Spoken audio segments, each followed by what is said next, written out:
Bye bye.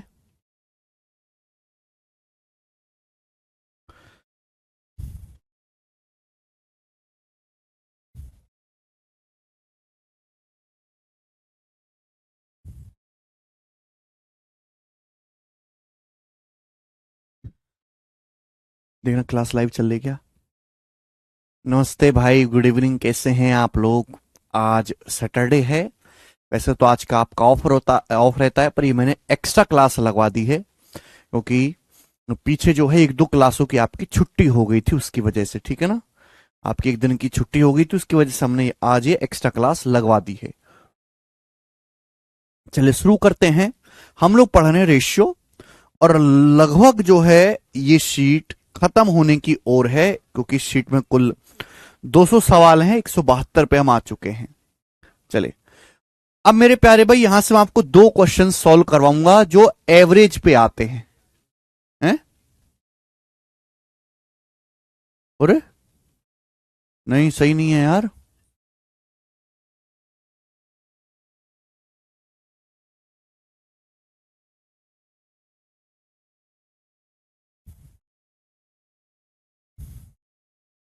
Pause हो गया।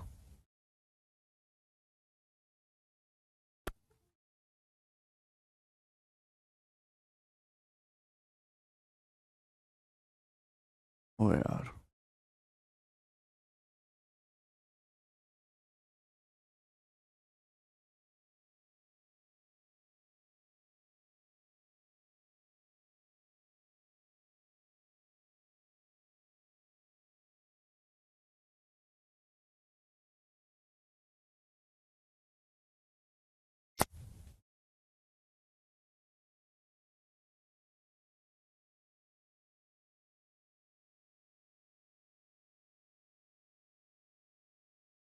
देखो।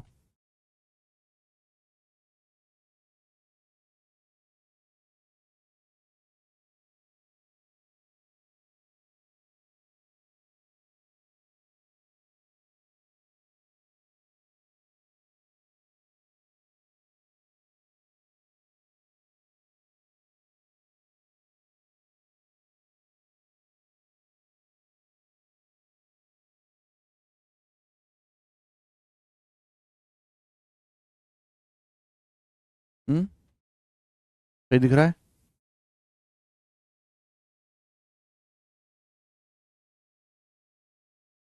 हम्म ठीक है, कमेंट दिखाओ। ठीक है भाई, चलो करते हैं जल्दी से। सवाल नंबर 172, दो क्वेश्चन मैं आपको कराऊंगा। एवरेज वाले पूछो, कमेंट क्यों नहीं आ रहे हैं? एक्स वाई जेड तीन पॉजिटिव नंबर इस प्रकार हैं कि y is 4y times of x and z is 5/8 times of y. If the average of reciprocal of number x, y and z is 17/240, then the average of 3 times of x and 5 times of y will be. सवाल बोला x Y Z तीन positive number इस प्रकार हैं कि y जो है वो x का 4/5 गुना है, y x का 4/5 गुना है, और z जो है वो y का 5/8 गुना है। तो यहां से मैं एक्स वाई जेड का रेशियो निकाल सकता हूं। यहां से हम एक्स वाई और जेड का रेशियो निकाल सकते हैं। एक्स वाई जेड तीन पॉजिटिव नंबर इस प्रकार हैं कि वाई एक्स का 4/5 गुना एक्स का, यानी कि अगर एक्स 5 है तो वाई 4 है। ये आ गया जी। फिर आगे ये बोला गया है कि जेड वाई का 5/8 गुना है। जेड जो है वाई का, यानी कि बेस आपका वाई है, जेड वाई का 5/8 गुना है, यानी कि अगर वाई 8 है तो जेड 5 है। तो अगर मैं इन दोनों रेशियो को कंबाइंड करूं तो मुझे क्या मिलेगा कि भाई यहां y का मान 4 है, यहां y का मान 8 है। गलत बात है, दोनों जगह सेम होना चाहिए। यहां भी 2 से गुणा कर दो, 2 चौक 8, 2 पंजे 10, यानी कि एक्स वाई जेड का रेशियो 10/8/5 आ गया। ये पहली लाइन से मुझे पता चल गया है। अब आगे सवाल में बोला यह गया है कि यदि संख्या एक्स वाई और जेड के व्युत्क्रमों का एवरेज 17/240 है, तो संख्या x के 3 गुने और y के 5 गुने का औसत क्या है? तो देखो, एवरेज क्या होता है, कंसेप्ट समझो। अगर हमारे पास n संख्याएं हैं, n संख्याओं का औसत निकालना है, तो औसत कैसे निकालेंगे? अगर मुझे मेरे पास n संख्याएं हैं, n संख्याओं को औसत निकालना है तो कैसे निकालेंगे कि भाई उन सभी संख्याओं को जोड़ दो, और मेरे पास अगर n संख्याएं तो n से भाग दे दो, ये होता है एवरेज। यानी कि अगर मुझे सम निकालना है तो सम क्या होगा, n की यहां गुणा होगी। अगर मुझे n संख्याओं का योग निकालना है तो भैया क्या कर दो, उन n संख्याओं के एवरेज में गुणा कर दो। जैसे मुझे दो संख्याओं का एवरेज दिया है, अगर मैं उसमें दो से गुणा कर दूंगा तो दो संख्याओं का सम आ जाएगा। तीन संख्याओं का एवरेज दिया है, अगर मैं उसमें तीन से गुणा कर दूंगा तो तीन संख्याओं का योग आ जाएगा। क्लियर है?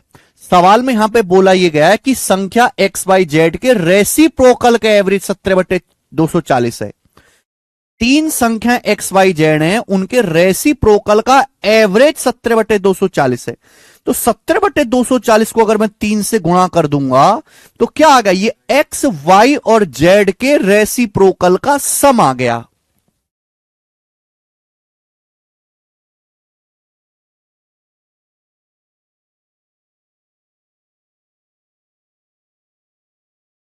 ब्राइटनेस ज्यादा हो रही है, देखो जरा क्या।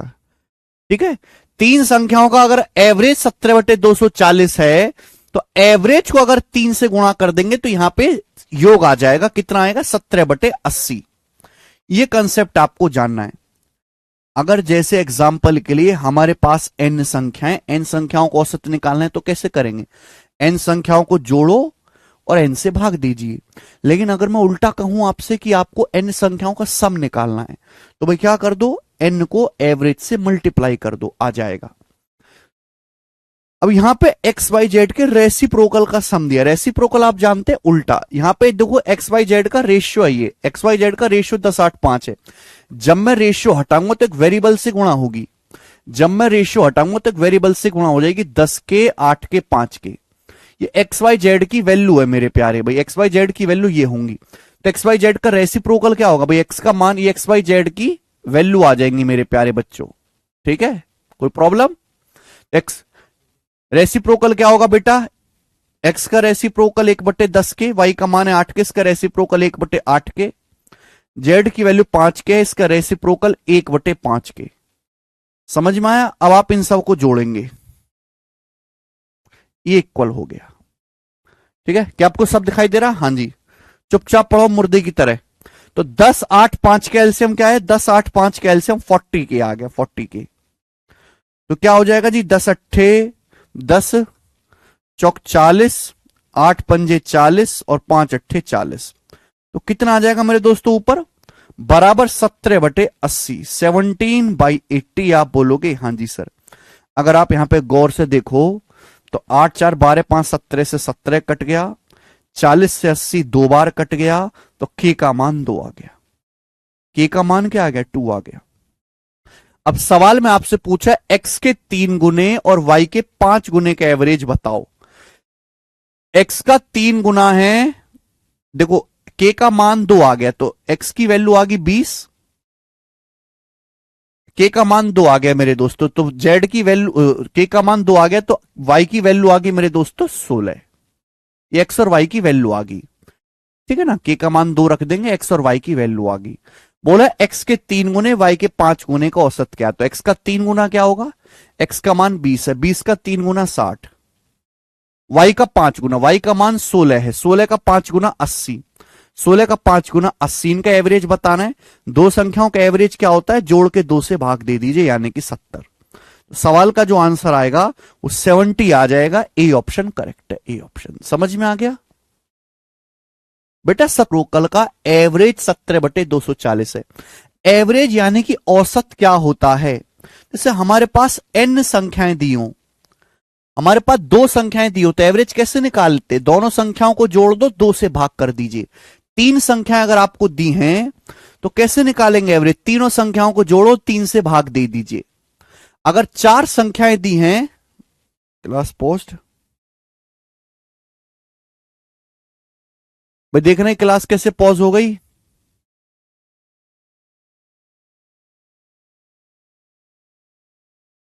15 मिनट में एक सवाल भी नहीं हुआ यार।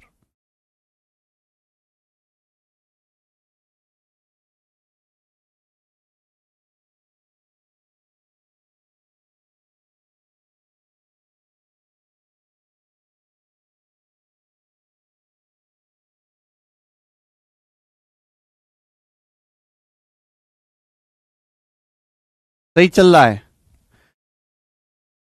एवरेज क्या होता है यार? एवरेज होता है सभी संख्याओं को जोड़ो और जितनी संख्याएं हैं उससे भाग कर दीजिए। ये एवरेज का फॉर्मूला है। दो संख्याएं, दोनों संख्याओं को जोड़ो, दो से भाग कर दो। तीन संख्याएं, तीनों को जोड़ो, तीन से भाग कर दो। अगर चार संख्याएं, चार संख्याओं को औसत निकालना है तो चारों संख्याओं को जोड़ो, चार से भाग कर दीजिए। अगर n संख्याओं को औसत निकालना है तो n संख्याओं को जोड़ो और n से भाग कर दीजिए। अगर हमको एवरेज दिया हुआ है और संख्याओं का सम निकालना है, संख्याओं का योग, कैसे निकालेंगे? अगर n संख्याओं का एवरेज दिया है तो n संख्याओं का योग निकालना है तो कैसे आएगा?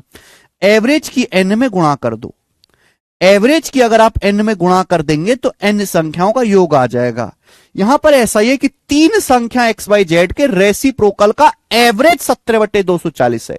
ये एक्स वाई जेड के रेसिप्रोकल का एवरेज है 17/240। तो 17/240 को अगर 3 से गुणा कर दूंगा तो क्या आएगा? ये 17/80 एक्स वाई और जेड के रेसिप्रोकल का योग आ जाएगा। समझ में आया? यहां से एक्स वाई जेड का रेशियो 10:8:5 था, रेशियो हटाएंगे तो एक वेरिएबल से गुणा हो जाएगी।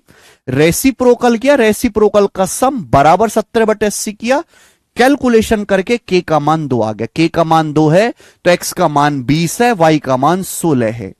अब एक्स का 3 गुना करेंगे, 20 का 3 गुना 60, वाई का 5 गुना करेंगे, 16 का 5 गुना 80, इनका एवरेज क्या आएगा? 70। ये आंसर है। आशुतोष कुमार जी समझ में आया होगा। आगे चलेंगे। नेक्स्ट, अगला क्वेश्चन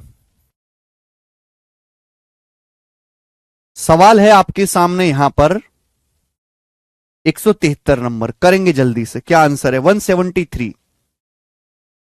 जितनी एनर्जी आप कमेंट करने में खराब करते हो ना, अगर उतनी एनर्जी आप पढ़ने में लगाते हो तो उतनी देर में 2 सवाल समझ में आ जाएं।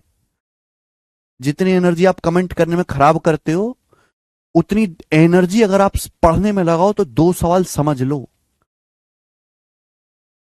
2 सवाल यानी कि 20 मिनट। पता नहीं कौन सी बीमारी है कमेंट करने की बेवजह की। अगला सवाल 2 क्वेश्चन करा रहा हूं, एवरेज वाले प्री के पेपर के पूछे हुए हैं। बोला है ए, बी और सी 3 पॉजिटिव नंबर इस प्रकार हैं कि ए के 3/5 और बी के 30% का एवरेज 13.5 है। एवरेज 13.5। 2 संख्याओं का एवरेज यहां पे दिया है। बोला है ए, बी और सी 3 पॉजिटिव नंबर इस प्रकार हैं कि ए के 3/5, 3 संख्याएं ए बी सी इस प्रकार हैं कि ए के 3/5 गुने और बी का 30%। 30% क्या होता है? 30% कितना होता है? बी का 30%। 30% होता है 3/10। इनका एवरेज 13.5 है।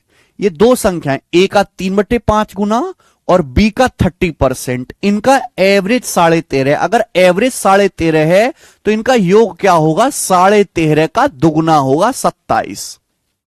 2 संख्याएं हैं ये। अगर 2 संख्याओं का एवरेज 13.5 है तो 2 संख्याओं का योग क्या होगा? 13.5 को 2 से गुणा कर देंगे, 27। तो यहां से क्या निकल जाएगा बेटा? यहां से क्या निकलेगा? जल्दी से जवाब दो भाई। 3 3 3 3 से तो 27 कट जाएगा 9 बार, और यहां /5 आ रहा है, /10 आ रहा है। पूरी इक्वेशन को 10 से गुणा कर देंगे तो 2a + b बराबर 90। 2a + b बराबर कितना आ जाएगा? यहां से 90। पूरी इक्वेशन को 10 से गुणा कर देंगे। ये आपको पहली इक्वेशन दी हुई है, पहली इक्वेशन। आगे चलेंगे। सवाल में बोला है b के 3/8 गुने और c के 25% का एवरेज 15 है। b के 3/8 गुने और c के 25% का एवरेज 15 है। तो b का 3/8 गुना, b का 3/8 टाइम्स और c का 25%। 25% क्या होता है? 1/4। c का 25%, 25% होता है 1/4। इनका एवरेज 15 है। तो आप बताओ b का 3/8 गुना और c का 25% यानी कि c के 1/4 का एवरेज 15। अगर एवरेज 15 है तो सम कितना होगा? 30 होगा, 30। क्या आप ये बात कह सकते हैं? आप बोलोगे हां जी सर।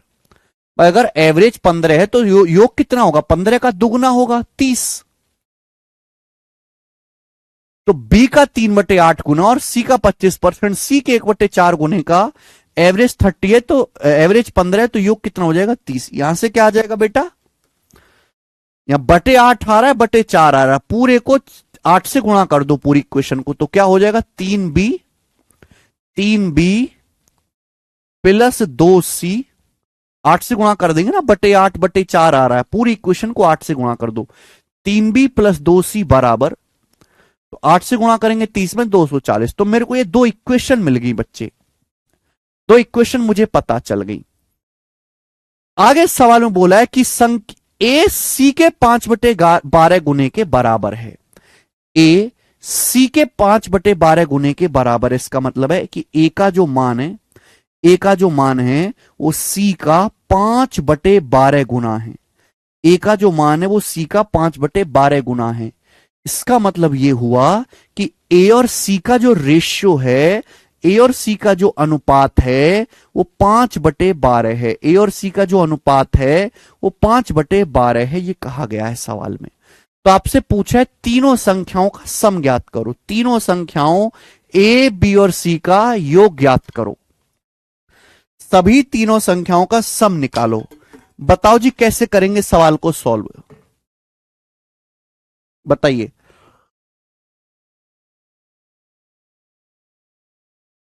तीनों संख्याओं का सम निकालो।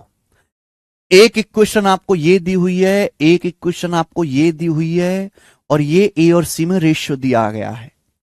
इनका इस्तेमाल करके आपको एबीसी का सम निकालना, लेंदी सवाल है। देखो सवाल में बोला है ए सी के 5/12 गुने के बराबर, यानी कि क्वेश्चन में दिया क्या है, क्वेश्चन में आपको ए और सी का रेशियो दिया है, ए और सी का रेशियो दिया है 5/12।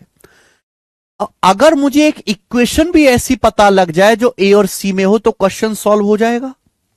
भाई जब रेशियो ए और सी में है, अगर मैं एक ऐसी इक्वेशन पता लगा लेता हूं जो केवल ए और सी में हो तो क्वेश्चन सॉल्व हो जाएगा कि नहीं? आप बोलोगे हो तो जाना चाहिए सर। देखो बेटा यहां 3b है, यहां 3b है, यहां b है, मैं b को गायब कर लेता हूं, मैं ए और सी में इक्वेशन बनाऊंगा। यहां 3b है, यहां b है, तो यहां क्या करते हैं, पूरी इक्वेशन को 3 से गुणा कर दें, पूरी इक्वेशन को 3 से गुणा करके घटा देते हैं। इससे फायदा क्या होगा कि आपका b कट जाएगा, है ना। जब आप ऐसा करोगे तो 3 दूनी 6, 6 आएगा मेरे दोस्तों, और यहां क्या होगा, ये 3b होगा, ये 3b होगा, 3b से 3b कट जाएगा, ठीक है, और ये माइनस का 2c हो जाएगा, 6 माइनस का 2c बराबर राइट साइड में क्या होगा जी, राइट साइड में होगा 3 90 270, 270 में से 240 घटाएंगे 30 आएगा, 270 में से 240 घटाएंगे 30, 2 से भाग दीजिए, यानी कि 3a माइनस सी बराबर कितना आ गया बेटे, 3a माइनस सी बराबर आ गया 15, 3a माइनस सी बराबर 15 आ गया। आप बोलोगे हाँ जी सर, है ना, तो मैंने यहां से b जो है वो हटा दिया है, ऊपर 3 से गुणा कर दी, जिसे 3b है, 3b घटाऊंगा तो 3b कट जाएगा, तो 3 दूनी 6 माइनस 2c बराबर 270 में से 240 घटाएंगे 30 आ गया। तो ये इक्वेशन आ गई जो कि ए और सी में है, ये ए और सी का रेशियो है 5/12। अब सवाल सॉल्व हो गया, मेरे लिए आसान है सवाल। भाई ए की वैल्यू 5 यूनिट है तो सी का मान 12 यहां रखते हैं। अगर ए का मान 5 है तो 5 तिया 15, अगर ए की वैल्यू 5 यूनिट है तो 5 तिया 15, तो सी का मान 12 है, तो 15 माइनस 12 कितना आ जाएगा बेटा 3 यूनिट, 15 माइनस 12 कितना आ जाएगा 3 यूनिट, 3 यूनिट की वैल्यू कितनी है 15, 3 का मान कितना है 15, कितने गुना 5 गुना 5 टाइम्स। ए का मान 5 यूनिट है तो 3 पंजे 15, सी का मान 12 यूनिट है, 15 माइनस 12 3, 3 की वैल्यू किसके बराबर दी है 15 के बराबर दी है 5 गुना। तो अगर बेटे ये 5 गुना है तो ए का मान भी 5 गुना होना चाहिए, यानी कि 5 पच्चे 25, और सी का मान भी 5 गुना होना चाहिए, 12 पंजे 60, तो ए का मान 25 आ गया, सी का मान 60 आ गया, ए और सी की वैल्यू आ गई। अब बी का मान कैसे आएगा, चाहे आप बी का मान पहली इक्वेशन से निकाल लो, अब चाहे दूसरी इक्वेशन से निकाल लो, इच्छा आपकी है, ठीक है बेटे, चाहे आप ए का मान पहली इक्वेशन से निकाल लो, चाहे दूसरी इक्वेशन से निकाल लो, इच्छा आपकी है। बी का मान सॉरी, अगर ये 5 गुना है तो 5 की वैल्यू भी 5 गुना होगी 25, 12 की वैल्यू भी 5 गुना होगी 60। बी का मान कैसे आएगा, चाहे पहली से निकालो चाहे दूसरी से। ए का मान क्या है 25, यहां रख देते हैं, ए का मान 25 रख देते हैं यहां पे, तो 25 दूनी 50, 25 दूनी 50 प्लस बी बराबर 90, 25 दूनी 50 प्लस बी बराबर 90। यहां से बी का मान कितना आ गया बेटे, बी का मान यहां से 40 आ गया, बी का मान 40 आ गया। तो आपसे पूछा है एबीसी का सम क्या होगा, तो एबीसी का सम क्या होगा, जोड़ो 40 60 100 जमा 25 125, तो 125 एबीसी का सम आएगा, ये आंसर है। बहुत प्यारा सवाल था।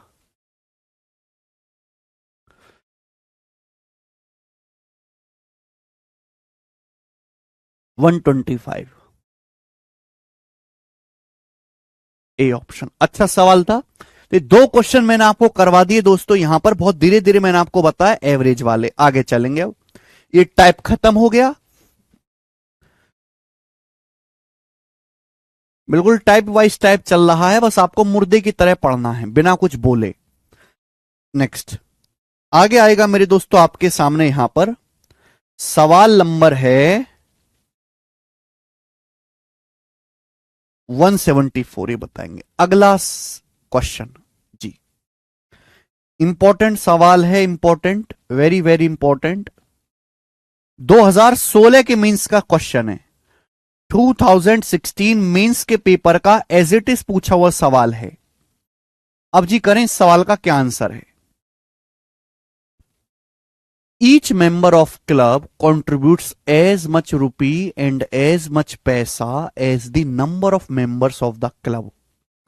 If the total contribution is 3636 then the number of members of club is.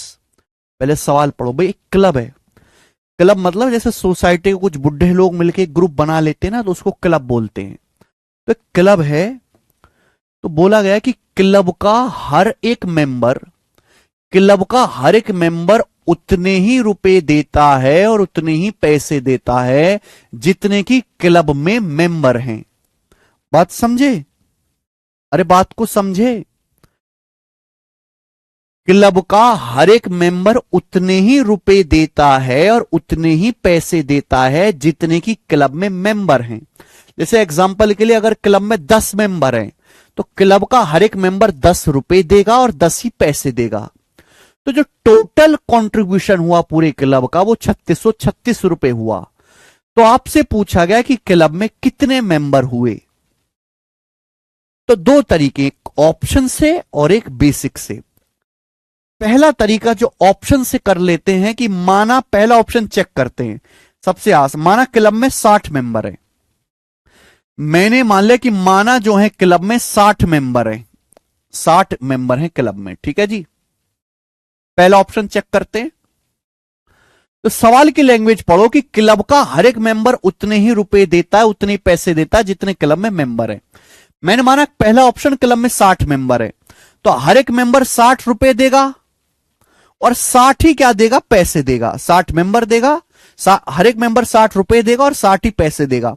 यानी कि एक मेंबर कितना देगा अमाउंट, ये अगर क्लब में 60 मेंबर हैं तो हर एक मेंबर 60 ही रुपए देगा, 60 ही पैसे देगा हर एक मेंबर। तो टोटल कितने मेंबर हैं, 60। 60 मेंबर से कितना कलेक्शन होगा, 60 मेंबर से कितना कलेक्शन होगा, मल्टीप्लाई बाई 60। 60 की 60 में गुणा करेंगे 3600 रुपए, प्लस एक बात समझो, 60 की 60 में गुणा करेंगे तो होता है 3600 पैसे। 60 की 60 पैसे में गुणा करेंगे 3600 पैसे। 3600 पैसे को 36 रुपए कहते हैं, 3600 पैसे को 36 रुपए कहते हैं। तो क्या हो गया बेटा, ये 3636 रुपए बन गया, सेट हो रहा है, यही आंसर है। तो ऑप्शन से जल्दी हो गया।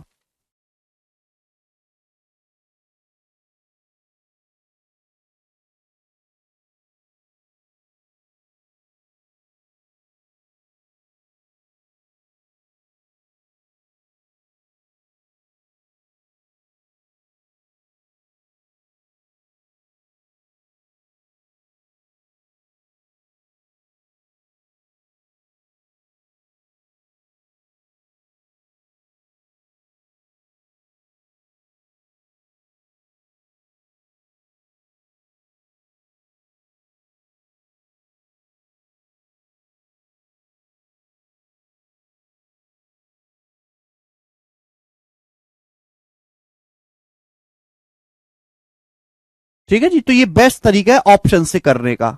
चलिए, अगर आप इस सवाल को, अगर आप इस सवाल को सॉल्व करना चाहते तो सॉल्व भी हो जाएगा, लेकिन सॉल्व करना पड़ेगा एक्स मान के। ठीक है, कि जैसे माना क्लब में एक्स मेंबर हैं, सवाल में क्या पूछा है कि बताओ क्लब में कितने मेंबर हैं, कि माना क्लब में एक्स मेंबर हैं, अगर क्लब में एक्स मेंबर है तो हर मेंबर एक्स रुपए देता है, जितने मेंबर है हर मेंबर उतने रुपए देगा और उतने ही पैसे देगा, एक्स रुपए देगा और एक्स ही पैसे देगा, ठीक है बेटा। अच्छा, एक पैसे का मतलब क्या होता है बताओ जल्दी से, एक रुपए में 100 पैसे होते हैं, तो एक पैसे का मतलब होता है 1/100 रुपए, एक पैसे का मतलब 1/100 रुपए।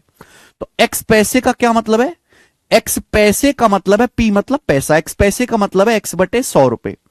तो जब मैं इनको जोड़ूंगा तो 100x प्लस एक्स 101/100x रुपए हो जाएगा, 101/100x रुपीज हो जाएगा। बात को समझे आप, बोलोगे आंसर समझे, यानी कि क्लब का हर एक मेंबर इतना देगा अमाउंट, क्लब का एक मेंबर कितना पैसा देगा, क्लब का हर एक मेंबर देगा 101x/100 रुपए। अगर क्लब में एक्स मेंबर है तो एक्स मेंबर कितने देंगे, मल्टीप्लाई बाई एक्स, कितने, किसके बराबर होना चाहिए, 3636 रुपए के बराबर होना चाहिए।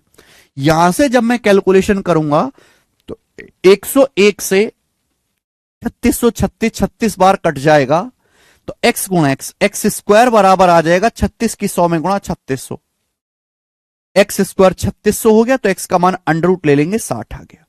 60 सवाल का आंसर था, बेसिक हो गया। तो बेसिक भी आना चाहिए और जो है ऑप्शन से, लेकिन पेपर में आप ऑप्शन से करोगे ही, ठीक है। आगे चलेंगे, एक ही क्वेश्चन काफी है इस टाइप का। नेक्स्ट आगे चलेंगे, सवाल है स्टूडेंट बेटे आपके सामने, यहां पर ये 174 था और हम लेंगे यहां पर 175 नंबर सवाल, 175 बताएंगे। और इस टाइप के दो क्वेश्चन मैंने डाले हैं, इस टाइप के दो क्वेश्चन मैंने डाले हैं। थोड़ा दिमाग पे जोर डालोगे आयन सरदार तो ही तो कुछ होगा, दिमाग पे जोर डालोगे नहीं तो कैसे होगा। ध्यान सुनेगा अगला क्वेश्चन, ये क्वेश्चन बहुत ही शानदार है, बहुत ही जबरदस्त है, प्यार सुनेगा।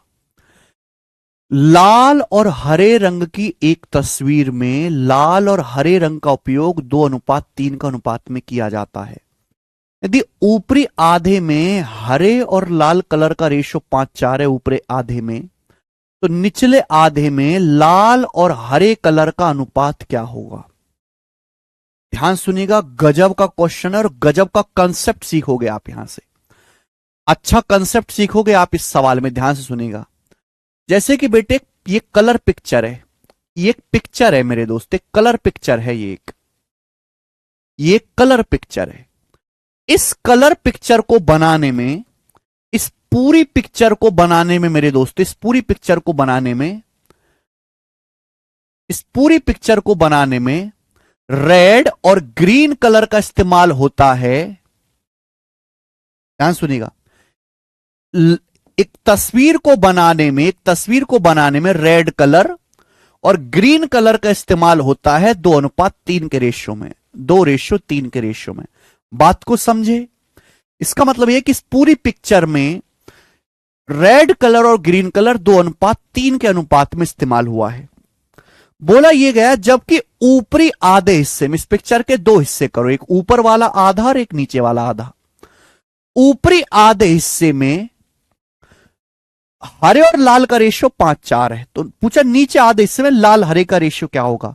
तो देखो पहले लाल लिख लेते हैं, बाद में हरा लिख लेते हैं। तो ऊपर के आधे हिस्से में ग्रीन और रेड का रेशियो 5:4 है, ग्रीन रेड का रेशियो 5:4 है। तो आप मुझे बताओ ऊपर के आधे हिस्से में रेड ग्रीन का रेशियो क्या होगा, फिर उल्टा होगा, 4:5 उल्टा होगा। तो ऊपर के आधे हिस्से में रेड ग्रीन कलर का रेशियो 4:5 है। तो सवाल ये पूछा गया कि नीचे का जो आधा हिस्सा है, नीचे को जो आधा हिस्सा है उसमें रेड ग्रीन कलर का रेशियो क्या है। क्या आपको सवाल समझ में आया? पहले पूरी ताकत से सवाल समझो, पहले पूरी ताकत से आपको सवाल समझना है। सवाल यह है कि इस पूरी पिक्चर को बनाने में रेड कलर अगर 2 यूनिट इस्तेमाल हुआ है, इस पूरी पिक्चर को बनाने में अगर इस हिसाब से ये रेड कलर 2 यूनिट इस्तेमाल हुआ है, इस पूरी पिक्चर को बनाने में अगर ये रेड कलर 2 यूनिट इस्तेमाल हुआ है, रेड कलर, तो ग्रीन कलर इस्तेमाल हुआ है पूरी पिक्चर को बनाने में, इस हिसाब से 3 यूनिट। ये ऐसे पिक्चर है। पूरी पिक्चर में रेड अगर 2 ग्राम लगा है तो ग्रीन लगा है 3 ग्राम। जबकि ऊपर का जो आधा हिस्सा है, ऊपर के आधे हिस्से में, ध्यान से सुनिएगा, ऊपर के आधे हिस्से में रेड कलर और ग्रीन कलर का रेशियो 4:5 है। ऊपर के आधे हिस्से में रेड कलर ग्रीन कलर का रेशियो 4:5 है। रेड 4 है तो ग्रीन 5 लगा है। तो नीचे के आधे हिस्से में रेड कलर और ग्रीन कलर का रेशियो क्या होगा, ये जानना चाहते हैं आपसे। पूरी पिक्चर में रेड ग्रीन कलर का रेशियो 2:3 है। ऊपर के आधे हिस्से में रेड ग्रीन कलर का रेशियो 4:5 है। तो नीचे के आधे हिस्से में रेड और ग्रीन कलर का रेशियो क्या होगा। सभी को सवाल अच्छी तरीके से समझ में आ गया होगा, मैंने 10 बार पढ़ दिया है। ये तो सवाल था। अब इसके पीछे का कंसेप्ट जानो। देखो ध्यान से सुनिएगा, कंसेप्ट जानो। ये देखो, जैसे ये पिक्चर है, जैसे पिक्चर है, अगर मैं इस पिक्चर के 2 हिस्से कर दूं, 2 हिस्से, तो भैया जैसा आपने पेंटिंग देखी ना, ऐसे ऐसे पोत देते पेंटिंग बन जाती है। 2 हिस्से कर दूं तो आप कलर कुछ भी कर सकते हैं, लेकिन इतना श्योर है कि अगर ऊपर x ग्राम कलर इस्तेमाल होगा, अगर ऊपर के आधे हिस्से में x ग्राम कलर लगेगा, तो नीचे के आधे हिस्से में भी x ग्राम कलर लगेगा, नीचे के आधे हिस्से में भी। यानी कि फिर पूरी पिक्चर में कितना कलर लगेगा, पूरी पिक्चर में कितना कलर लगेगा, तो पूरी पिक्चर में कलर लगेगा x जमा x 2x, x जमा x यानी कि 2x। ये इसके पीछे का बड़ा सिंपल सा लॉजिक है कि भाई अगर ऊपर के आधे हिस्से में x ग्राम कलर लगता है, x ग्राम, तो नीचे के आधे हिस्से में भी x ग्राम कलर लगेगा। तो पूरी पिक्चर में कितना कलर लगना चाहिए, 2x, x जमा x 2x।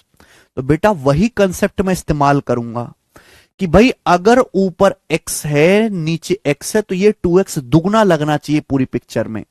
यानी कि यहां ऊपर के आधे हिस्से में जितना कलर है, पूरी पिक्चर में उसका डबल लगना चाहिए, डबल।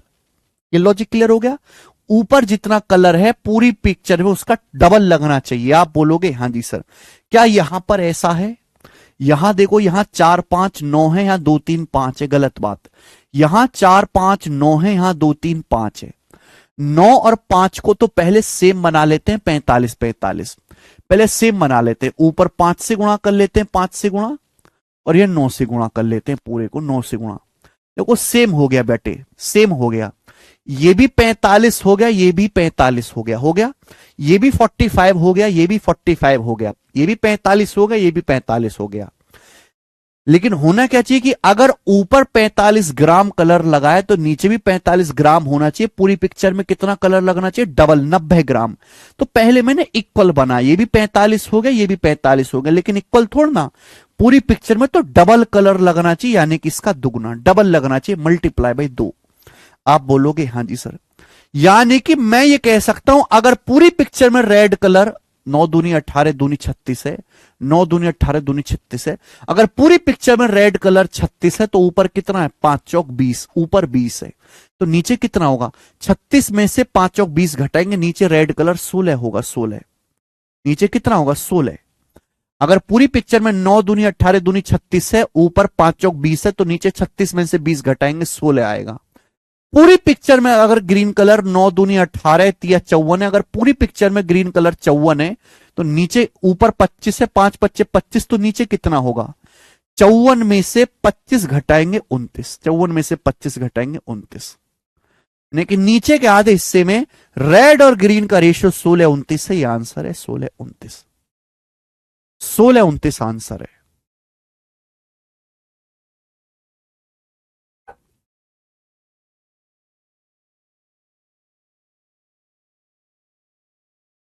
सभी को समझ में आ गया? खुशबू परिहार गलत है बेटा आपका। तो कंसेप्ट समझना जरूरी है, बहुत धीरे से करके मैंने आपको कंसेप्ट समझाया। ये इसके पीछे का बड़ा सिंपल सा लॉजिक है, ये बहुत सिंपल सा लॉजिक है। ये लॉजिक हमको लगाना है कि भाई आधी पिक्चर में जितना कलर होगा पूरी पिक्चर में उसका डबल लगना चाहिए। पहले इक्वल बना लो, तो पूरी पिक्चर में डबल कर दो। ठीक है बेटे, आप बोलोगे सर ये तो बड़ा सिंपल सवाल बन गया अब आपके बताने से। अगर मैं ऐसा ही आपसे एक सवाल और पूछ लूं, अगर मैं आपसे ऐसा ही एक सवाल और पूछ लूं, जरा मुझे बताएंगे 176 क्वेश्चन नंबर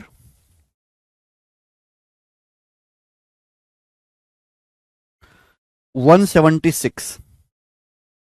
तो आप मुझे बताओ क्या आंसर होगा इस सवाल का। सेम ऐसा ही सवाल मैं आपसे और पूछ लूं। अभिषेक जी ऐसे कमेंट ना करो बेटा, अब दूसरे बच्चे कमेंट छुपते हैं। जल्दी से करके बताओ इस क्वेश्चन का क्या आंसर है। सेम सवाल है, सेम सवाल है, बस डाटा चेंज है। मेरे सामने ही करके बता देंगे।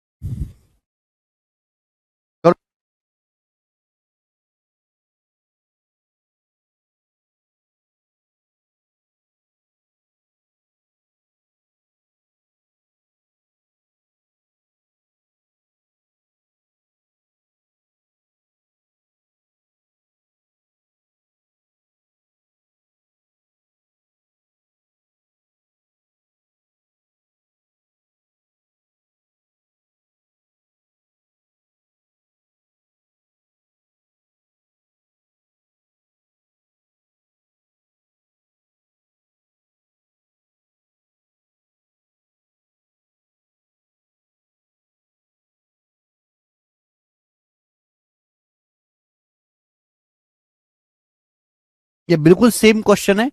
यस, बी ऑप्शन इस सवाल का आंसर आएगा 5:11। एकदम सही है बेटा, बी ऑप्शन इसका आंसर आएगा 5:11। 5:11। आगे चलेंगे, आगे चलेंगे मेरे दोस्तों। नेक्स्ट क्वेश्चन है आपके सामने, अगला टाइप। अगला टाइप आपके सामने आएगा और इस टाइप के मैं आपको 3 सवाल करवाऊंगा। इस टाइप के मैं आपको 3 सवाल कराऊंगा और बहुत इंपॉर्टेंट टाइप है, बहुत बेहतरीन टाइप है। चलिएगा देखते हैं कौन कौन करेगा। 3 प्रश्न इस टाइप के हैं। सवाल में बोला गया है एबीसी के खर्चे का अनुपात 16:12:9 है। 3 लोग हैं बेटा एबीसी। आय खर्चा बचत वाला इंपॉर्टेंट सवाल बनता है। 3 क्वेश्चन इस टाइप के करवाएंगे। सवाल में बोला है एबीसी के खर्चे का जो रेशियो है, एबीसी के एक्सपेंडिचर का जो रेशियो है वो 16:12:9 है। एबीसी के खर्चे का अनुपात 16:12:9 है। 16:12:9 है। आगे क्या बोला गया है? एबीसी खर्चे का अनुपात 16:12:9 है। वे अपनी इनकम का वे अपनी इनकम का 20, 25 और 40% बचाते हैं। एबीसी अपनी इनकम का 20, 25 और 40% बचाते हैं। एबीसी की टोटल इनकम 35,700 है। उनकी पर्सनल इनकम ज्ञात कीजिए। सवाल में क्या पूछा है? इनकम। तो ये सवाल तभी सॉल्व होगा जब एबीसी की इनकम यानी कि आय का अनुपात निकालेंगे। ये क्वेश्चन जब तक सॉल्व नहीं होगा जब तक आप एबीसी की इनकम का रेशियो नहीं निकालेंगे। जैसे ही रेशियो निकल गया सवाल सॉल्व हो जाएगा, क्योंकि सवाल में इनकम पूछा है। अब देखो, हमको तीनों आदमियों पे अलग अलग ध्यान देना होगा। एबीसी बोला है, एबीसी अपनी इनकम का 20, 25 और 40% बचत करते हैं। ए अपनी इनकम का 20% बचत कर रहा है। ए अपनी इनकम का 20% बचत कर रहा है। ये जो बंदा ए है ये अपनी इनकम का 20% बचत कर रहा है। अगर ए 20% बचत कर रहा है बेटा, लेकिन सवाल में तो खर्चा दिया है। अगर ए अपनी इनकम का 20% बचत कर रहा है तो बाकी का 80% खर्च कर रहा है। अगर ए अपनी इनकम का 20% बचत कर रहा है तो बाकी का 80% खर्च कर रहा है। 80% खर्च कर रहा है। 80% की वैल्यू कितनी होती है? 4/5। इसका मतलब यह है कि अगर ए की इनकम 5 रुपए है, अगर ए की इनकम 5 रुपए है तो 5 में से ए खर्च कितना कर रहा है? 4। जबकि सवाल के अनुसार ए खर्च कितना कर रहा है? 16। तो 4 की वैल्यू 16, तो ए की इनकम 5 की वैल्यू कितनी आ जाएगी? ए की इनकम आ जाएगी 20। तो ए की इनकम 20 आ गई। आप ये भी सोच सकते हैं, डाटा आसान है। सवाल बोला है कि ए 20% बचत कर रहा है। अगर ए अपनी इनकम का 20% बचाता है तो 100% में से 20% बचाया, बाकी 80% खर्चा किया। अगर 80% की वैल्यू, खर्चा कितना किया? ए ने 16। तो 100% की वैल्यू कितनी आएगी बताओ जल्दी से। सोच सकते हैं कि 80 का बटे 5 16 है, तो 100% का बटे 5 20 आ जाएगा। 20, ए की इनकम 20 आ जाएगी। आप ऐसे भी सोच सकते हो। अब बी के लिए देखो, बी 25% खर्च कर रहा है, बी 25% बचत कर रहा है। अगर बी 25% बचाता है तो बी बाकी का 75% खर्च करता है। बाकी का 75% भी खर्च करता है। 75% यानी कि 3/4। यानी कि अगर बी 4 रुपए कमाता है तो 4 में से 3 खर्च करता है, जबकि बी खर्च कितना कर रहा है? 12। 3 की वैल्यू 12 है तो इनकम है 4, 4 की वैल्यू 16, तो बी की इनकम 16 आ गई। 16 ये रेशियो आपको निकालना पड़ेगा, एक एक पे ध्यान देके। ऐसे ही सी 40% बचाता है। अगर सी 40% बचाता है अपनी इनकम का, तो यानी कि सी बाकी का 60% खर्च करता है। 60% का मतलब 3/5। सी अपनी इनकम का 3/5 खर्च करता है, यानी कि सी की इनकम 5 है। अगर सी की इनकम 5 है तो 5 में से 3 खर्च करता है। 3 की वैल्यू 9 है। 3 की वैल्यू 9 है तो 5 की वैल्यू 15 है, यानी कि सी की इनकम 15 आ गई। तो हमने यहां से एबीसी तीनों की इनकम इनकम का रेशियो निकाल लिया। ठीक है, तो 1 बाय 1 एक एक स्टेप पे ध्यान देके हम एबीसी की इनकम का रेशियो निकाल लेंगे। अब एबीसी की इनकम का रेशियो आ गया, अब सवाल सॉल्व। बोला क्या? टोटल इनकम 35,700 दी है। टोटल इनकम कितनी है? 16, 15, 31, 31 और 20, 51। टोटल इनकम है 51। तीनों को जब मैंने जोड़ा, 51 की वैल्यू सवाल में 35,700 रुपए दिए। कितने गुना? तो आप कहोगे सर 700 गुना, 700 टाइम्स। 7 एकम 7, 7 पंजे 35, 700 टाइम्स आपको दिया हुआ है 700 गुना। क्लियर है? तो पर्सनल इनकम पूछिए तो ए की वैल्यू भी 20 का 700 गुना होगा। 20 का 700 गुना 14,000 रुपए। बी की इनकम भी 16 का 700 गुना होगा। 16 सत्ते 112, 11,200 रुपए। सी की इनकम भी 15 का 700 गुना होगा। 15 का 700 गुना, 15 सत्ते 105, 10,500 रुपए। और यही सवाल का आंसर भी बनेगा बेटे, ए ऑप्शन। कितना इजी सवाल है। अगर आपको समझ में आया तो कमेंट में यस लिखेंगे। ये टाइप आपको समझ में आया है तो कमेंट में यस लिखोगे, सर यस। ठीक है, नेक्स्ट अगला करेंगे।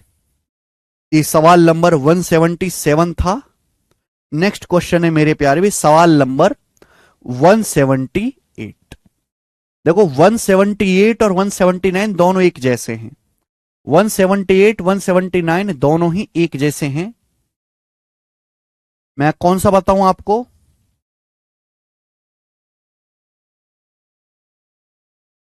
मैं आपको 179 बता देता हूं, मुश्किल डाटा वाला सवाल बता देता हूं। 179 वाला मैं आपको बता दे रहा हूं, मुश्किल डाटा वाला करेंगे। दोनों एक जैसे हैं, एक मैं करवा दूंगा, एक आप करिएगा।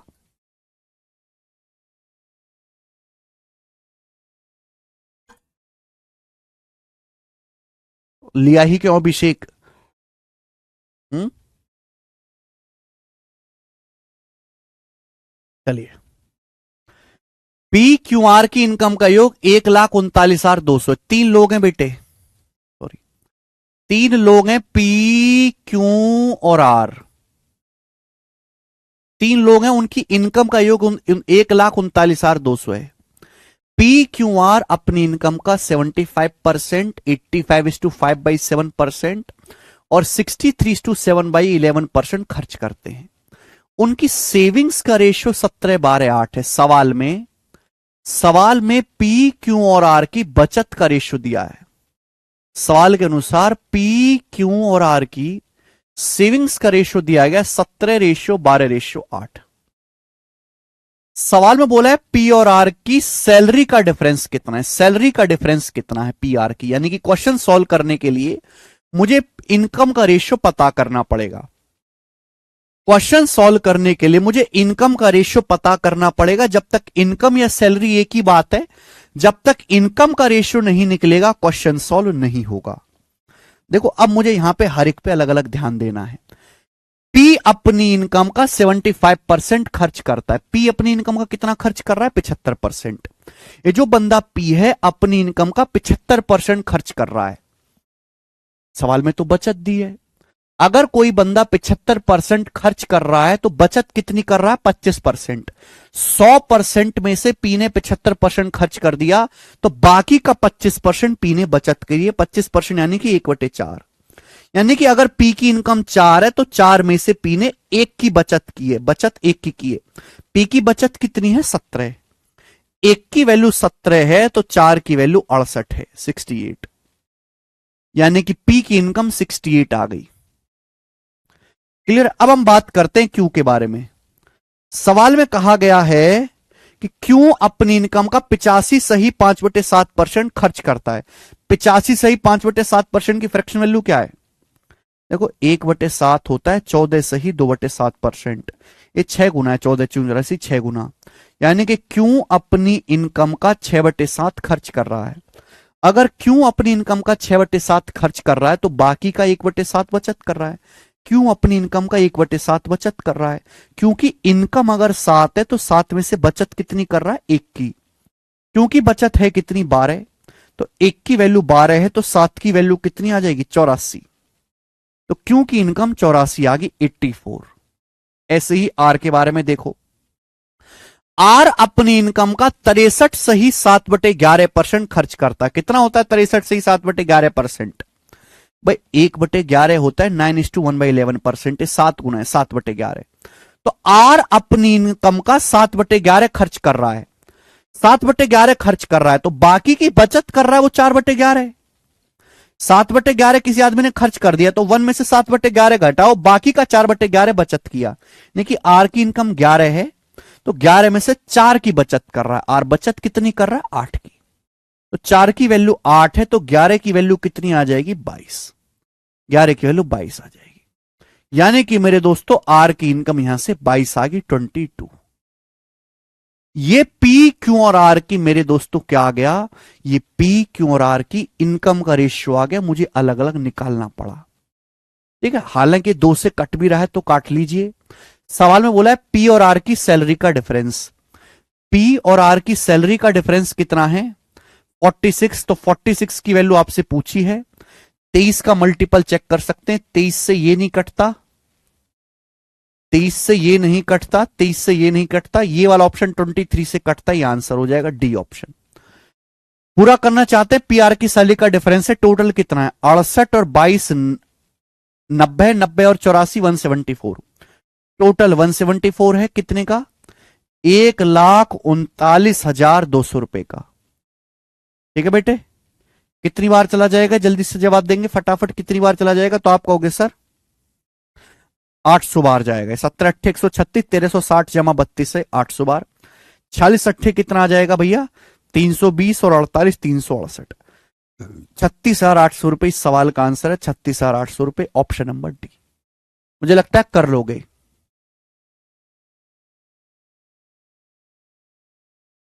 ऐसे नहीं बोलते अभिषेक जी।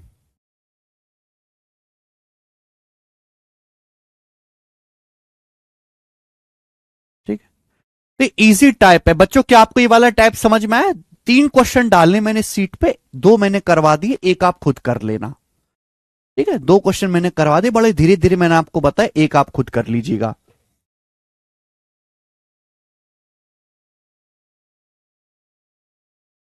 नेक्स्ट आगे चलेंगे। बस 2 सवाल और हैं, जल्दी छोड़ दूंगा मैं आपको। ठीक है, जल्दी छोड़ दूंगा, टेंशन मत लो। सवाल नंबर 180 ये बनाएंगे। 180 नंबर बताओ जल्दी से।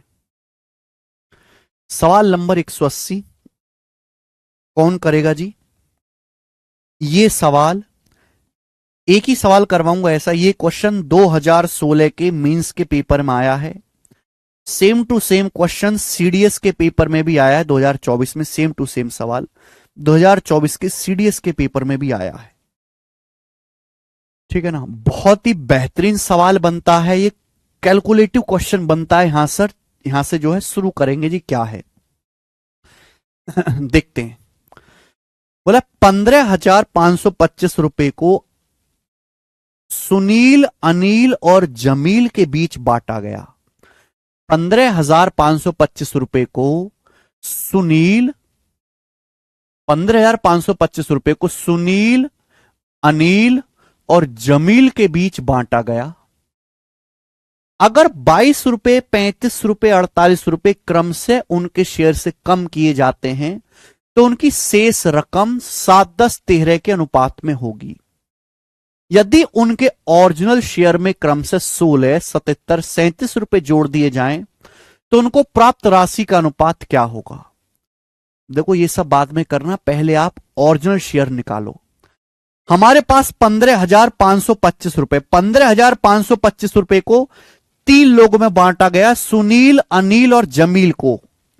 इस प्रकार से बांटा गया है कि अगर सुनील के हिस्से से 22 रुपए कम कर दें, अगर सुनील के हिस्से से 22 रुपए कम कर दें और अनिल के हिस्से से 35 रुपए कम कर दें, 35 रुपए, और जमील के हिस्से से 48 रुपए कम कर दें, भाई साहब जमील के हिस्से से 48 रुपए कम कर दें, तो इनके पास जो अमाउंट बचेगा, उस अमाउंट का रेशियो, इनके पास जो अमाउंट बचेगा वो 7, 10, 13 के अनुपात में होगा। इनके पास जो अमाउंट बचेगा वो 7, 10, 13 के अमाउंट में होगा। क्लियर है? आप बोलोगे हां जी सर। तो आप मुझे बताओ, हमें तीनों लोगों को बांटे कितने हैं? 15,525 रुपए। सुनील, अनिल, जमील तीनों लोगों को हमने बांटे कितने? 15,525 रुपए। लेकिन अगर सुनील के 22 रुपए कम कर दें, अनिल के 35 रुपए कम कर दें और जमील के 48 रुपए कम कर दें, तो टोटल कितना कम कर दिया हमने? टोटल कितना कम कर दिया? 22 और 48, 70, 70 और 35, 105। हमने टोटल 105 रुपए कम कर दिया। 105 रुपए कम करने के बाद कितना बचा जी? 15,420 रुपए बचा। 105 रुपए कम करने के बाद कितना बचा? 15,420 रुपए बचा। तो हमने टोटल कितना कम किया? 22, 48, 70, 35, 105, टोटल 105 रुपए कम किया। 15,525 में से 105 रुपए कम करने के बाद कितना बचा? 15,420 बचा। और सुनील, अनिल और जमील के पास शेयर का जो रेशियो वो 7, 10, 13 है। यानी कि टोटल कितना है? 7, 10, 17, 13, 30। टोटल कितना है? 30। तो इसी 30 की वैल्यू सवाल के अनुसार 15,420 रुपए। कितने गुना? 3 पंजे 15, 514 बार जाएगा, 514 गुना। तो भैया 1 यूनिट की वैल्यू 514 है। आप बोलोगे हां जी सर। तो 7 यूनिट की वैल्यू कितना आएगी? 7 की 514 में गुणा करेंगे तो कितना आ जाएगा? 3500 और 14 सत्ते 98, 3598, 3598 रुपए। 10 यूनिट की वैल्यू आएगी, 10 की 514 में गुणा करेंगे तो 5140, 10 की 514 में गुणा करेंगे तो कितना आएगा? 5140। 13 यूनिट की वैल्यू कितना आएगी? 13 की 514 में गुणा करेंगे कितना आएगा? 13 यूनिट की वैल्यू क्या आएगी? 13 की 514 में गुणा करेंगे कितना आएगा? 13 की 500 में गुणा करो 6500, 13 की 14 में 182, तो 6500 और 182, 6682, 6682 रुपीज, 6682 रुपीज आ जाएगा। आप बोलोगे हां जी सर। लेकिन बेटा ये तो 22 रुपए, 35 रुपए, 48 रुपए कम करने के बाद है। अगर मेरे प्यारे में मैं इनका ओरिजिनल शेयर पूछूं, अगर मैं आपसे कहूं कि सुनील, अनिल और जमील का ओरिजिनल शेयर क्या है, ओरिजिनल शेयर, तो कैसे बताओगे भाई? आप मुझे यह कहोगे कि सर 22 रुपए कम करने के बाद 3598 है। सुनील का शेयर 22 रुपए कम करने के बाद 3598 है, 22 रुपए कम करने के बाद। तो ओरिजिनली क्या होगा? 3598 से 22 रुपए ज्यादा है। 3598 में 22 जोड़ेंगे 3620 रुपए। अनिल का शेयर 35 रुपए कम करने के बाद 5140 है, तो ओरिजिनली क्या होगा? 5140 में 35 जोड़ेंगे 5175। जमील का शेयर 48 रुपए कम करने के बाद 6682 है, तो ओरिजिनल क्या होगा? 6682 में 48 जोड़ेंगे तो 18, 6700 और 30, 6730। ये सुनील, अनिल और जमील का ओरिजिनल शेयर आ गया। अगर सवाल में आपसे सुनील, अनिल, जमील का ओरिजिनल शेयर पूछा होता तो ये आपका आंसर होता, अगर ओरिजिनल शेयर पूछा गया होता आपसे। लेकिन सवाल में ओरिजिनल शेयर नहीं पूछा गया है। और एक कदम आगे बोला है कि अगर उनके मूल शेयर में 16, 77, 37 रुपए जोड़ दिया जाए तो प्राप्त राशि का अनुपात क्या होगा? ओरिजिनल शेयर में सुनील का शेयर है 3620, 3620 में 16 जोड़ेंगे तो कितना हो जाएगा? 3636 हो जाएगा, 3636। अनिल का शेयर है 5175, 5175 में 77 जोड़ेंगे तो क्या आएगा? 5175 में 25 जोड़ेंगे 5200, फिर 52 जोड़ना पड़ेगा, 52 5175 में 77 ऐड करेंगे 52 आ जाएगा रेशियो। और जमील के शेयर में 37 जोड़ दें 6730 में, अगर 37 रुपए जोड़ देंगे 6730 में 37 जोड़ देंगे तो क्या हो जाएगा? 6767। अब बताओ रेशियो क्या होगा? ये जो संख्या है ना, ये दो दो अंकों के रिपीटेशन से बनी है। ये सभी संख्याएं 101 से कटती हैं। कोई भी संख्या अगर दो दो अंकों के रिपीटेशन से बनती है तो 101 से कटती है। 101 से काटेंगे 36 बार चला जाएगा, 101 से काटेंगे 52 बार चला जाएगा, 101 से काटेंगे 67 बार चला जाएगा। तो उनके शेयर का जो रेशियो होगा वो 36, 52, 67 होगा। और यही सवाल का आंसर भी होगा मेरे दोस्तों, सी ऑप्शन करेक्ट है। थोड़ा सा कैलकुलेटिव लेकिन है गजब का सवाल।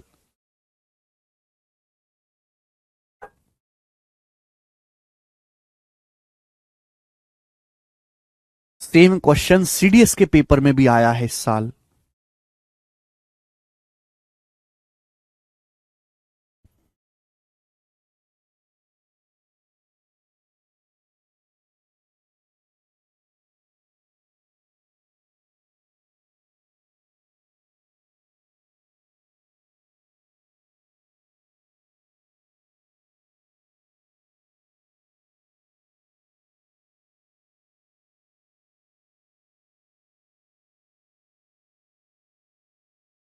सवाल नंबर है बेटा 181, 181। और ये लास्ट क्वेश्चन है, ठीक है ना? आपका ज्यादा पढ़ने का मूड है नहीं, जहां तक मुझे लग रहा है देख के। 181 करेंगे, ठीक है? अगर एक ही क्वेश्चन करवाऊंगा इस टाइप का, बोला ए और बी की इनकम का रेशियो 4:3 है। सवाल में बोला है कि दो लोग हैं ए और बी, दो लोग हैं ए और बी की इनकम का रेशियो 4:3 है। दो लोग ए और बी है, उनकी आय का अनुपात 4:3 है। आगे बोला है ए का खर्च उसकी इनकम का 5/12 है। ए का खर्च उसकी इनकम का 5/12 है और बी का खर्च उसकी इनकम का 7/15 है। बी का खर्च उसकी इनकम का 7/15 है। बोला उनके खर्चों का अंतर 4500 है, तो बी की इनकम बताओ। खर्चों का डिफरेंस आपको दिया है 4500 रुपए, तो आपसे पूछा है बी की इनकम बताओ क्या होगी। देखिए सवाल के अनुसार बोला यह कि ए और बी की इनकम का रेशियो 4:3 है। ए का खर्चा इनकम का 5/12 है, बी का खर्चा इनकम का 7/15 है। तो उनके खर्चे का डिफरेंस 4500 है, बी का मान ज्ञात कीजिए। देखो ए की इनकम 4 है, अगर मैं 4 का 5/12 करूंगा तो फ्रैक्शन में जाएगा, 3 का 7/15 करूंगा तो फ्रैक्शन में जाएगा। तो फ्रैक्शन में ना जाए, रेशियो को किसी नंबर से गुणा कर दें, कोई फर्क नहीं पड़ता। जैसे मुझे 4 का यहां पर बटे 12 करना है, ए की इनकम 4 है, ए की इनकम कितनी है, ए और बी की इनकम का रेशियो कितना है 4:3। बोला ए का खर्चा इनकम का 5/12 है। अब 4 का 5/12 करूंगा तो मुश्किल होगी, तो भैया बटे 12 आसानी से किया जा सके, इसलिए 3 से गुणा कर दो। 3 चौ 12, 12 का बटे 12 आसानी से हो जाएगा। बी का खर्चा इनकम का 7/15, बी की इनकम कितनी है 3, लेकिन 3 का बटे 15 करूंगा तो मुश्किल होगी, तो किससे गुणा कर देंगे, 5 से गुणा कर देंगे, ठीक है ना? यानी कि उस रेशियो को अगर मैं 15 से गुणा कर दूं तो कैलकुलेशन आसान हो जाएगी। अगर मैं इनकम के रेशियो को 15 से गुणा कर दूं तो आसान हो जाएगी। 15 से गुणा कर दो, 15 चौका 60, 15 तिया 45। अगर ए की इनकम 60 है तो बी की इनकम 45 है। ऐसा मैंने क्यों किया, जिससे बटे 12 और बटे 15 आसानी से किया जा सके, ठीक है ना? जैसे ए की इनकम 60 है तो खर्चा कितना है, इनकम का 5/12। अब 60 का 5/12 कितना होता है 25, 60 का 5/12 25। सवाल में बोला है बी का खर्चा इनकम का 7/15 है, बी की इनकम है 45, 45 का 7/15 कितना आएगा मेरे दोस्तों 21। तो यानी कि बी का खर्चा है 21। आपको क्या दिया है सवाल में, आपको ए और बी के खर्चों का डिफरेंस दिया है, 25 और 21 का डिफरेंस है 4। सवाल में 4 की वैल्यू 4500 रुपए, 4500 रुपीज। तो बी की इनकम पूछिए, 4 की वैल्यू 4500 रुपए, तो बी की इनकम है 45 यूनिट। 45 यूनिट की वैल्यू कितनी है, तो 1 की वैल्यू आ गई जी 4500/4 और आपसे 45 की वैल्यू पूछे मल्टीप्लाई बाय 45, आप बोलोगे हाँ जी सर, और इस सवाल का आंसर आ जाएगा भाई 4 से 100 जाएगा 25 बार, 45 गुणा 45 2025 की 25 में गुणा करेंगे तो 50,625, 50,625 सवाल का आंसर होगा, डी ऑप्शन। ऐसे करना है, ठीक है। तो जब भी ऐसा क्वेश्चन आए तो कैलकुलेशन को कम करो। बोला है ए का खर्चा इनकम का 5/12 है, बटे 12 करना है, ए की इनकम 4 है। अब 4 का बटे 12 मुश्किल होगी तो 3 से गुणा कर दो, जैसे कि बटे 12 आसानी से किया जा सके। अब बोला है बी की इनकम खर्चे, बी का जो खर्चा है इनकम का 7/15, बी की इनकम है 3 3 9, 9 का बटे 15 में मुश्किल होगी तो 5 से गुणा और कर देते हैं, जिससे कि बटे 15 आसानी से किया जा सके। तो मैंने इनकम के रेशियो को 15 से गुणा कर ली, आगे सवाल हो गया आसान, ठीक है। इजी टाइप है ये, जिसको सभी बच्चे कर लेंगे, ठीक है ना। तो आज की क्लास को हम विश्राम करते हैं मेरे दोस्तों यहीं पर, और इसके आगे स्टूडेंट हम कल करेंगे, बाय, ठीक है ना, मंडे को करेंगे, अब ज्यादा पढ़ेंगे नहीं आज, बाय।